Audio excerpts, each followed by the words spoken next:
Hey, what's going on, everybody? I'm Dorian, and you're listening to Highway to Scale. It's a podcast in which we explore the ins and outs of business success and where we cover topics like validating business ideas, exploring different management styles, building products, launching them on the market, raising capital, and scaling your business.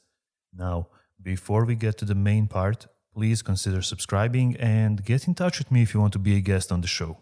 In today's episode, I'm joined by Bruce, who is the CEO of Ocean Protocol. It's a company whose mission is to kickstart a Web3 data economy that reaches the world by giving power back to data owners and enabling people to capture value from data.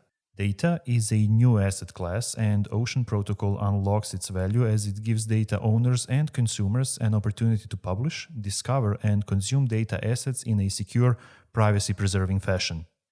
As for Bruce, he's a blockchain expert who's been working with the technology since 2013. And before founding Ocean Protocol, he co-founded a consulting firm that helped to build 20 banks around the globe for companies such as Mercedes-Benz, Volkswagen, Mitsubishi, and Jaguar LandRover. And in addition to that, he was also featured in the 2020 full-length documentary named Cryptopia. In this podcast, Bruce will tell us about the potential of blockchain, what are some key differences between raising venture capital and initial coin offerings, as well as how to build and utilize the communities that grow around blockchain-based projects. So let's cut the intro and let's jump right into the episode to see what Bruce can teach us about building a business.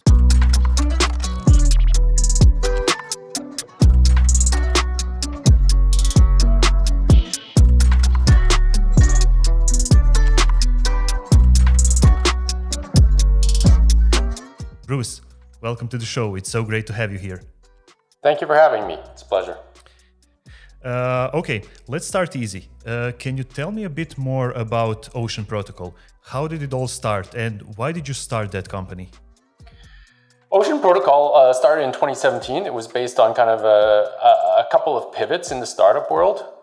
We've been working in blockchain since 2013, and from the very beginning, we've seen how blockchain technology can be used for not just cryptocurrency, but for also other things like data and intellectual property. And so starting in 2013, we looked at using the blockchain to transfer data and intellectual property, and Ocean Protocol is the instantiation of all that work and thinking and ideas.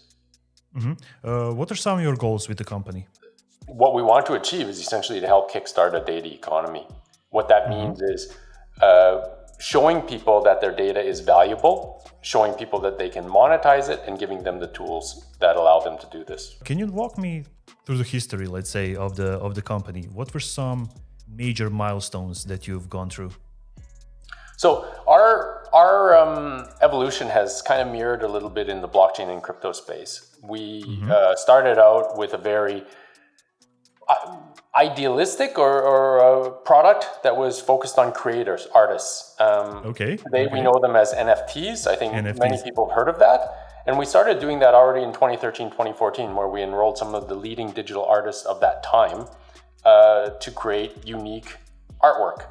And then what happened was there's a big push from an enterprise perspective to understand blockchain from governments, from banks, and all that sort of stuff. And so we started helping them, and that helped us to understand the value of data, including intellectual property. And by 2017, it was clear that the model of innovations happening in the blockchain space is very open. It's very community-driven. And so that's why we kind of moved towards Ocean Protocol, because Ocean Protocol is structured much more community-oriented. And I think that many of the new companies that are going to be coming up in the future have to have a certain kind of corporate social responsibility, ESG focus in order to succeed. Yeah, I completely agree. Now, what were some of the mistakes that you did that by having today's knowledge you wouldn't do again? We've made a ton of mistakes. I'll be the first to admit that. I think working in a startup, there's only so much you can have, like, prior knowledge you can have before you start a startup. You essentially just have to jump everything in and make it work. Compounded with that, we're working in a field that is very, very new. It still has a certain amount of reputation, maybe, that the technology can be used for purposes that are not completely legitimate. And so that, as kind of the framework, makes it an extremely challenging area to work in. I guess there's a lot of learnings, and I'm not sure how to go in specifically on each one, whether it's HR, product, fundraising, community building, and such. I think maybe what I'd like to focus on for this question is just to say that the ability to be nimble and to be grounded based on a certain set of values and morals that you're transparent with the community and all your stakeholders with is probably the best you can do, because we're going to make mistakes every single day. But if you're very clear about what you stand for, why you're doing things, and you act according to that, then success or fail, I think that your backers will always understand, regardless if it's a success. Yeah. And I believe it's especially true with blockchain, because as you said, this technology is extremely new. Not a lot of people trust it. It's been used for some illegitimate things. So you need to be transparent in order for your future customers, future partners to trust you. So let me just ask you a little bit more about blockchain, because a general consent about blockchain has been, okay, we're going to look at crypto. We're going to look at it as a way to get rich quickly. But the potential of blockchain technology is so much more. Can you tell us, what do you see as the future of blockchain? What can be done with it? Blockchain can be used for essentially a flattening of the layers of trust that we already have in our society. As part of our work with the enterprise in 2016, 2017, what we saw was that there was a common pattern across all institutions and companies in our current society and world. And that means, what that is this dynamic where if you're trying to buy something and somebody's trying to sell something, typically there's about 6 steps to a central platform and 6 steps back to the person who's acquiring the product. So if you're selling something, there's essentially 12 layers in between you and the end user. We see that when it comes to like food quality, pharmaceuticals, supply chain, the financial sector. It was this common kind of metric that we saw. So if you think about it, our society has, if you're going to do anything with somebody else on the other side of the earth, the amount of layers between you and that person is 12. And the reason why that's there is because it's different checks and balances, quality control, safety, consumer protection, all these different types of things. And right in the very middle of all that is a platform that kind of acts as the quarterback and exerts a certain amount of market force. Blockchain flattens all that. So instead of 12 layers, you might be able to get away with 2 or 3 layers. What that means is it's faster, it's more accurate, the transmission of information is less prone to error, and it's going to cost a lot less. And so I think that as a fundamental, you can look at different ways that blockchain can be used or ill-used, but the fundamental fact is that it promises to reduce transaction times, make things more transparent, and reduce costs by an order of magnitude of at least 1,000 compared to today. So what do you think, what needs to happen for, the mass public to accept blockchain as a viable technology and not just look at the crypto side of it? With any new technology, there's a confluence of factors. Number one is technical maturity. We're getting closer and closer. We're not there yet, but of course, technical maturity is this concept of robustness, the scalability as there's more usage and such like that. Then you have, on a second axis, you might have the applications. So the first applications are kind of what we call skoimorphic. They are kind of lift and shift of current business models into the new technology. They're kind of janky, but it gives somebody an idea of what you could do with the new technology. And over time, what you get to is a set of applications that are native to that technology, where just completely different business models that we just can't even imagine. And so that helps with usage also, because of course it does give you that 1000x increase in speed, reduction in transaction volume, or just control or transparency, whatever factor it is. And then the third thing is awareness. Whether as you ride the S-curve of innovation up, the S-curve is this kind of concept where initially it's just the early adopters and nerds, and then you get to a phase where there's massive uptake by the mass, and then you get the laggards, the people who try not to adopt technology unless they have to or are forced to. And that's called an S-curve. And so that's a natural evolution. So as you have technology increase, getting more robust, you have use cases that are becoming more native so that people can truly see the advantage. And you ride that S-curve of awareness. That's for any technology. And so blockchain isn't any different from that. And we are following very closely this type of S-curve. The one thing I will note is that S-curve with newer technologies is happening faster and faster again. Faster, yeah. Yeah. So how did you get into blockchain? You were one of those, let's say, early adopters and nerds, as opposed to, let's say, the majority of us who got into blockchain and crypto around, let's say, what was it, 2017, when Bitcoin had that big boom. I had been spending a lot of time working around the world and helping with financial inclusion. I was building banks around the world, and these were good banks. I truly believed that what we were doing was giving more choice to people who just needed a loan to buy a car or to start a business and such like that. So that was what I had been doing for 10 years before I even came into the blockchain space. And as part of that, I was actually reading a lot about economic development. Not only was I working in emerging and rapidly growing markets like China, Russia, the Middle East, etc., but I was also reading about the dynamics. And many people actually, like in the early 2010s and late 2090s, a lot of people were talking about this Africa potential and all the economics of that. We actually hear a lot less about that now, just because I think it is starting to hit its stride. But as part of that, an author wrote about property and how property is the superpower for many people if they can get the title. And if you can't get it, then it's a superpower, it's just not accessible to you. And so when blockchain came along, I realized that with automation, with AI, with robotics and stuff like that, there's going to be a lot of people who are going to be out of work soon. And how can we give them a superpower that isn't land titles? And for me, that was intellectual property, that was data. So I saw that, and when I saw blockchain, I said, blockchain might be able to solve this problem in a unique way where it's native. The problem fits to the technology natively. We've been waiting for blockchain. We've been waiting for a way to give people this superpower to control their data. Let's give it a shot. And that was already in 2013. That's very interesting.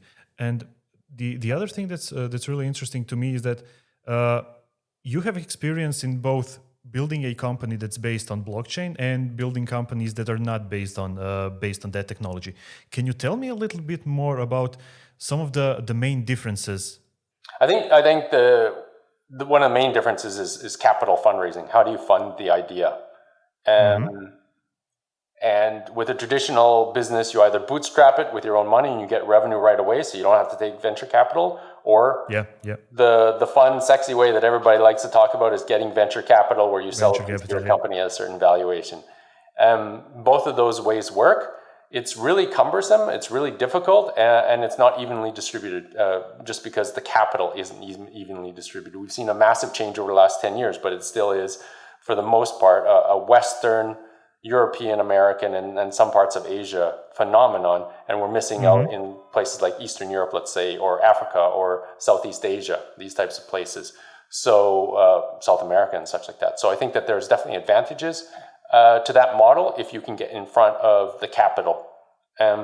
For starting a blockchain company, the biggest advantage is capital fundraising is community oriented, and so you can raise money from anywhere on earth, and you can build a community from anywhere on earth. So not only do you have initial backing from people who believe in your project, you also might even get the initial users from all over the world, and they self-select, which is really nice because you have people who come along with you on the journey. They back you financially, you're committed together to make it succeed, and they also help to make it succeed, which is fantastic. So Ocean Protocol, you had an ICO of, if I'm not mistaken, it was 28 million. And your other company, Big Chain DB, you had that venture capital path. So what were What were, let's say, your experiences with one or the other? Which process was easier for you? Which process got you better results? They're both very difficult processes. In terms of better results, we achieved our objectives on both of them. So, I mean, they both achieved the results they had to. One, we had to travel around the world, visit with venture capital, hone our pitch, and go through massive due diligence and legal documents. For the fundraising, we did the same thing. We traveled around the world. We got in front of crowds of people. We presented. We still did massive amounts of legal documents in a slightly different manner. And then we got what we needed there. So fundraising is not an easy thing to do. It can be enjoyable, but it's definitely not, it can be also very difficult. But it seems to me that when it comes to ICOs, there is a lot of talk about companies, getting a lot of capital and then totally bailing out on their promises. I think scammers are going to scam, and I think that people can run a scam if it's venture backed. Also, it's just typically venture capital folks. They've seen enough companies and ideas, and they've gone through enough due diligence that they're able to find red flags in their own way based on pattern recognition. I think in the crypto space, it's the same thing. You have different indicators and flags for the community to self-curate, self-select quality projects. For instance, if you have a team that's completely anonymous with no geographic setting, they're based maybe in a jurisdiction that is a little bit less traceable or harder to get at, and they don't have a lot of track record. They have advisors that are more fly by night, let's just say. These types of things. Yeah. I think the community can identify this relatively quickly versus a team that might be based, let's say, in Tel Aviv, and they have one or two prominent venture capital partners. They have a couple of quite reputable university researchers from like Cornell or what have you, and they've done some serious things in their prior life where you can have some bona fides associated even with their past history. So I think, as I said, scammers are going to scam. People just need to be careful and aware. Look for the various signals, check the sites, and take the time to do some personal due diligence as well. That's a great advice. I want to talk a little bit about you, especially you and your position as a CEO of the companies you started. Can you tell me more a bit about your management style? What do you find important when you're building a team, when you're launching your company on the market? So we've been doing this for 7 years, and we've gone through many pivots and cycles. The word that I would use to describe myself and how I relate to the company, maybe not the management style, but how I relate to a company, is duty. What I will do is I will set a set of commitments that I hold to, and then it becomes an obligation and a duty that I need to fulfill. And then I'll do everything I can to fulfill that. And then, of course, you always want to have that duty grounded in the proper morals. And so I think these are the kind of the two things that define who I am. It's less about my personal ego, I think, and more about, okay, I made this promise to these people that they now rely on me, and they also hold me to this, so I'm going to deliver on it, and I'm also delivering on it for this reason, because I believe that it's something bigger than me and can lead to a broader impact to a lot more people. That's pretty much it, and then everything else flows from there. You could ask any of my current and former colleagues if you wanted to about my management style. So when it comes to work, what are you currently most focused on? Right now, it was two things. I guess it's this kind of curation of the community and growing it in a sustainable way. One of the things that you have when you initially have a project is you have a lot of people who are, I guess, more focused on trading, the financial side of it, and you have to shift that over into a sustainable community where it's developers, users, these types of things. And so that's where we've been focusing on for this year. On the background, we've been just maturing the technology to make sure that all that stuff happens. and then just maintaining that stable environment as much as possible so that people can work forward and we can grow the community. I think that it doesn't happen overnight. Certain things might happen overnight. If Elon, for instance, tweets about a project, then it's like obviously skyrockets and stuff like that. But it's like going down a river on a raft. Sometimes if you're paddling, you don't think that it's making any difference, but in the end it does make a difference, because you do, in a small way, define the path that you take, and small moves, day by day, the good moves, the right moves, lead you to somewhere where hopefully there is success at the end of the tunnel for the entire community. But it's also never ending, right? There's no end point of success. This project will continue after I leave the project, and hopefully for a long time after that. So, do you plan on leaving the project anytime soon? Do you have like an exit strategy already, or are you leaving it for distant future? Definitely in the distant future. I think that with this type of commitment, you don't just walk away. I think that there are certain milestones that we'd like to achieve where we get usage, network valuation. I think when you know that you can become kind of an elder statesman, let's say, in a project, when it can run on its own. And so, for instance, take Vitalik, for instance. Without Vitalik, I think Ethereum could still proceed fine. But he's still there. He's still guiding the process to migrate Ethereum from its current version to the next version. And that's an essential support task. But more than anything, him being there as a moral voice, as a technical voice to unify the community is very, very useful. But at the same time, someone like Vitalik, he's a very rare talent in the world. And if he was to decide, I'm going to start focusing on growing cucumbers, I think the community would understand, and it can survive and thrive. And so I think as any founder who starts a project and is serious about it wants to get the project to the point where it's not dependent on the founder.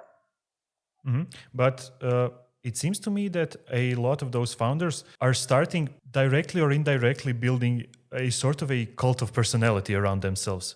Do you see that as a potential problem when, let's say, one day they decide to, okay, I really want to step off this project and do something new? I don't think so. I think there's two things. Number one is, if you do your job right and the project reaches success, everybody's happy. And of course, they're going to give adulation to the people kind of who helped start the project. That's totally fine. There's nothing wrong with that. On the other side, there are some people who may actively set up a cult around them. And I mean, that relates to ego. And that's for each person. So if I can give an example, I think someone like CZ from Binance, he's very active on Twitter. But at the same time, he's also very,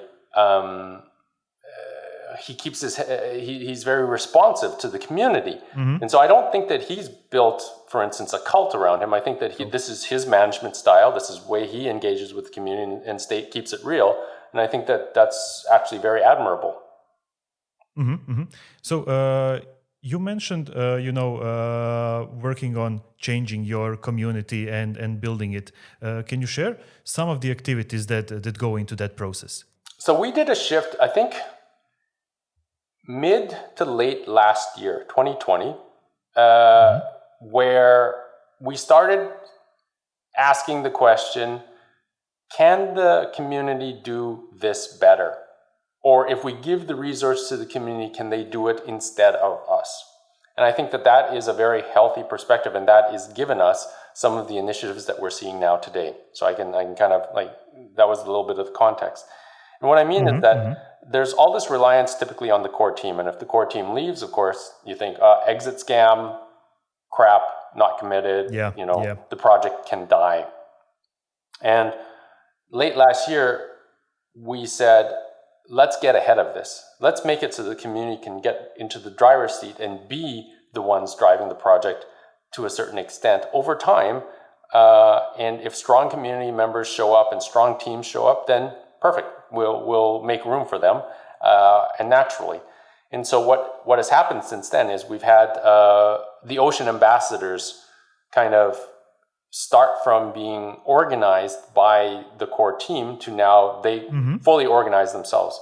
We had a podcast that's now run completely by themselves. We have the Ocean DAO, which is run by a lot of the community members, and we have a lot of participation on that side. There are people now who are actively setting up different companies to leverage the ocean technology and go out to enterprises, go out to hackathons. We even had someone who said, maybe I'll travel around the world and start promoting the project just because I believe in the message, the mission, etc. And I think that giving enough space and resources to these types of community members pays back many ways over, and it relieves the core team. So as the project grows, just like with the Ethereum Foundation being just, I think, 20 or 30 members, maybe it's up to 50 now, you have around that core of 50 people, you might have another 2,000 developers who are somehow active in building projects around it.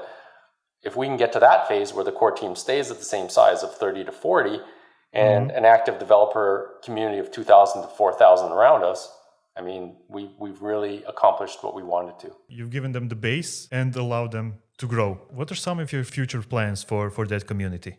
So I think we're on a good path to get to that level. I think we have several hundred developers now who are working around Ocean, which is kind of where we were hoping for. The goal is by next year to have maybe like 1,000, ideally. Then we're well on our way.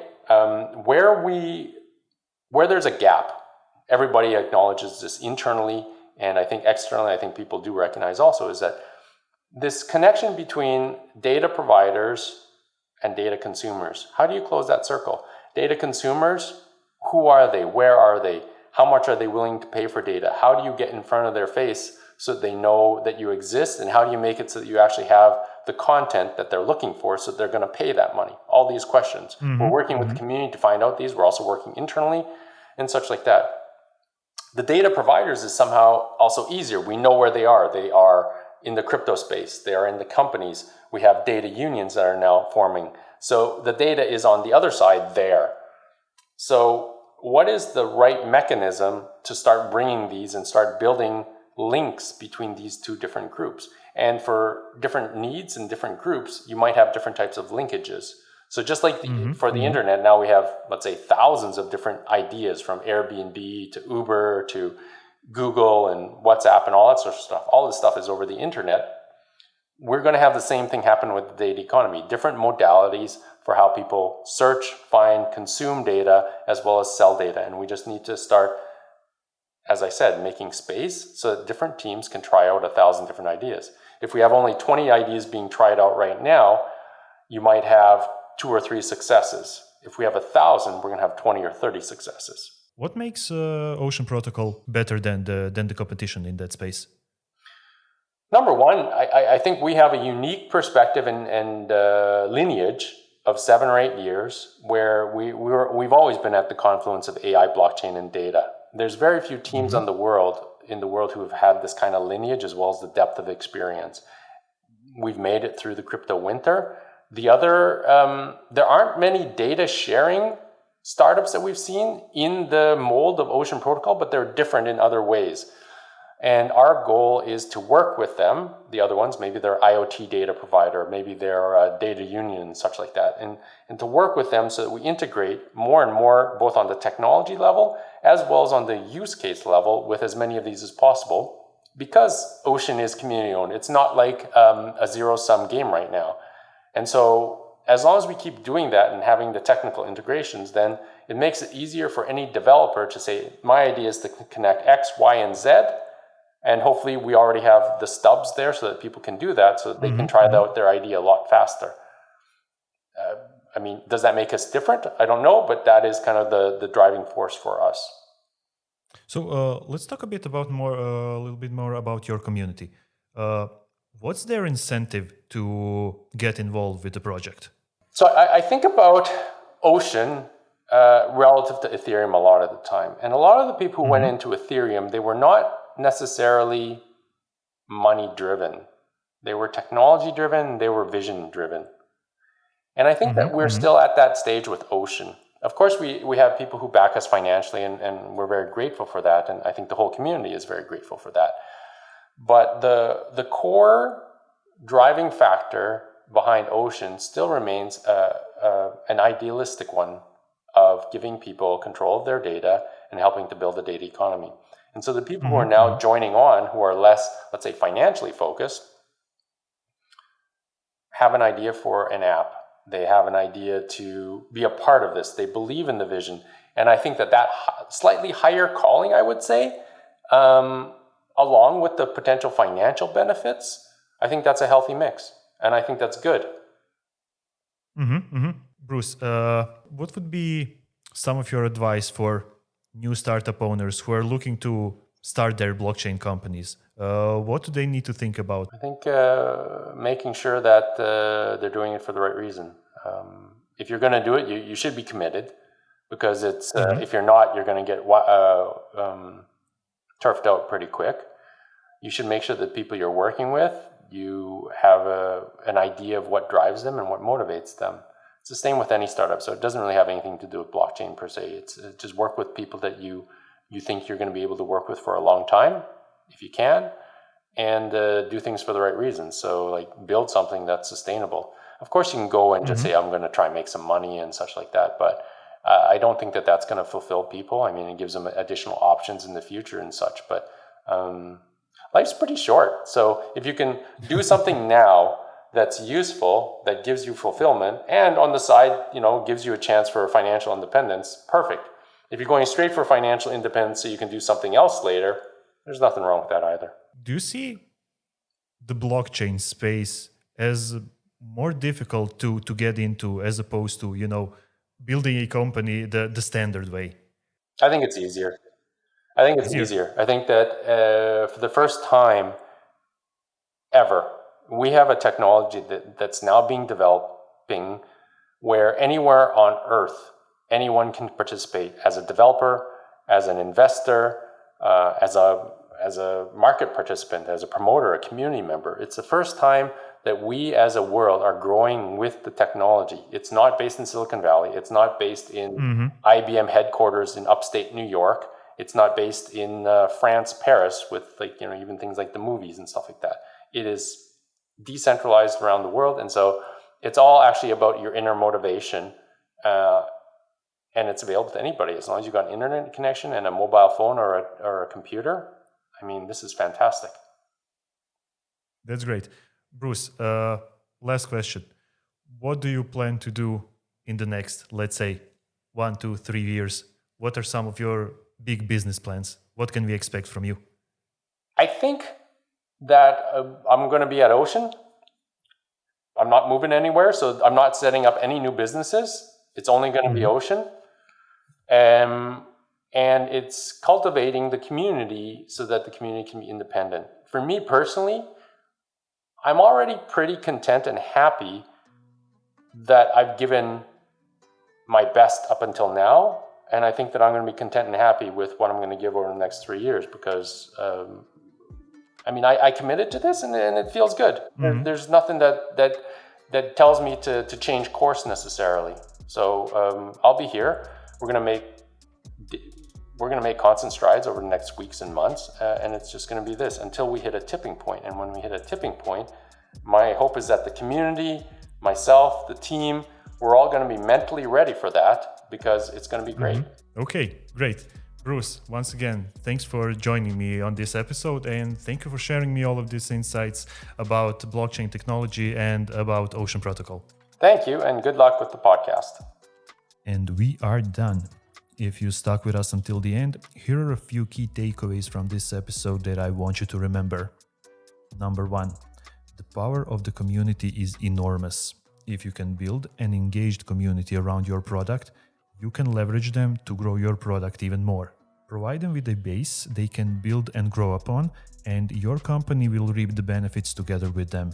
Number 2, the potential of blockchain lies in its ability to flatten the layers of trust within the society. If you're buying or selling something, you usually need to go through 12 different layers of checks and balances, quality control, safety, consumer protection. But due to the way it's constructed, blockchain flattens all of that and enables all of transactions to be faster, more streamlined, more accurate, and more transparent. And number 3, when it comes to building a business, make sure you're doing it for the right reasons and be committed to it. Otherwise, you'll be turfed out real quick. Now, before you sign off, don't forget to subscribe so you get notified when we publish new episodes, and leave us a review if you enjoyed this podcast and learned something new. It will be highly appreciated. Also, if you want to be a guest on the show, shoot me an email or hit me up on LinkedIn. My contact info is down in the description. And that's it. I'm Dorian, you've been listening to Highway to Scale, and I'll see you all in the next episode.